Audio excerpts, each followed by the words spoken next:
Keyingi yillarda mamlakatimizda tadbirkorlik izchil rivojlanib, iqtisodiyotning asosiy tayanchi sifatida o'zini to'la namoyon qilmoqda. Buni farmatsevtika sohasidagi tadbirkorlik subyektlari faoliyati va ularning erishayotgan natijalari ham yaqqol tasdiqlaydi. Ammo yaratilgan shart-sharoitlar va soha salohiyatidan kelib chiqadigan bo'lsak, natijalarni yanada yaxshilash mumkinligi ayon bo'ladi. Sog'liqni saqlash vaziri Asilbek Xudoyarov va sohada faoliyat ko'rsatib kelayotgan tadbirkorlarning ochiq muloqotida ayni masala tahlil qilindi. Unda vazirlik mas'ullari, farmatsevtika mahsulotlari xavfsizligi markazi, farmatsevtika tarmog'ini rivojlantirish agentligi, davlat bojxona qo'mitasi va boshqa tegishli tashkilotlar vakillari hamda 200 ga yaqin tadbirkorlik subyektlari vakillari qatnashdi.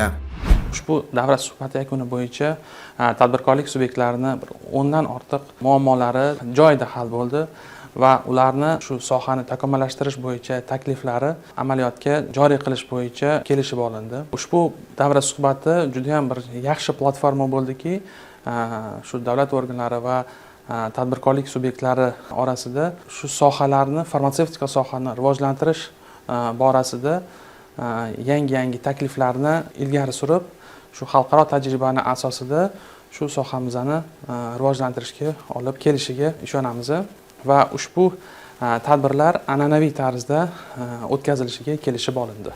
Muloqotda ta'kidlanganidek 2024-yilda mahalliy va xorijiy ishlab chiqaruvchilar tomonidan 421 nomdagi dori vositalari hamda 1168 nomdagi tibbiy buyum va texnikalar davlat ro'yxatidan o'tkazilgan. Shularga mos ravishda mahalliy ishlab chiqaruvchilar tomonidan 582,7 million qadoq dori vositasi ishlab chiqarilgan. Bu 2023-yildagiga nisbatan 74% ga ko'p deganidir. Bunday ijobiy ko'rsatkichlar farmatsevtika bozorini rivojlantirish, ishlab chiqaruvchilarga qulay sharoit yaratish, sifat nazoratini ta'minlash yo'nalishlarida ham kuzatilmoqda. Masalan, o'tgan yilda 3498 seriyadagi farmatsevtika mahsulotlariga 1320 ta muvofiqlik sertifikati rasmiylashtirilgan. Bu boradagi ko'rsatkich 2023-yildagiga qaraganda 2,2 barobarga yaxshilangan. Tadbirda ushbu natijalar e'tirof etilgani holda uni yanada yaxshilash uchun mavjud muammolarni hal qilish zarurligi alohida urg'ulandi.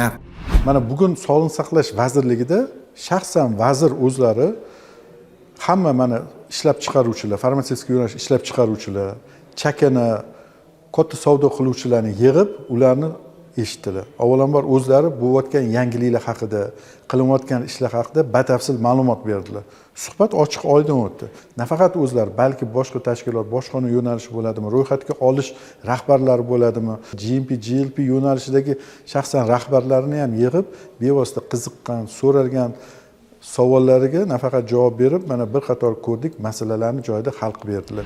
Uchrashuvda Sog'liqni saqlash vazirligi tomonidan ishlab chiqilgan dori vositalari, tibbiy buyum va tibbiy texnikani davlat ro'yxatidan o'tkazish tartibi to'g'risidagi qaror loyihasi ko'rib chiqildi. Mazkur hujjat ma'muriy jarayonlarni tezlashtirish hisobiga sohada tadbirkorlikni yanada rivojlantirish maqsadida ishlab chiqilgan. Oxirgi yangiliklardan yana bir sifatida texnologiyalar transferi va shartnoma asosida ishlab chiqarilgan dori vositalarini ro'yxatdan o'tkazish tartibi soddalashtirilib, preparatlarni tezkor tasdiqlash mexanizmi yo'lga qo'yilishi ham keltirildi. Tadbir davomida soha tadbirkorligi rivojiga to'siq bo'layotgan muayyan muammolar keltirib o'tildi. Muhimi, ularning ayrimlariga shu joyning o'zida yechim topildi.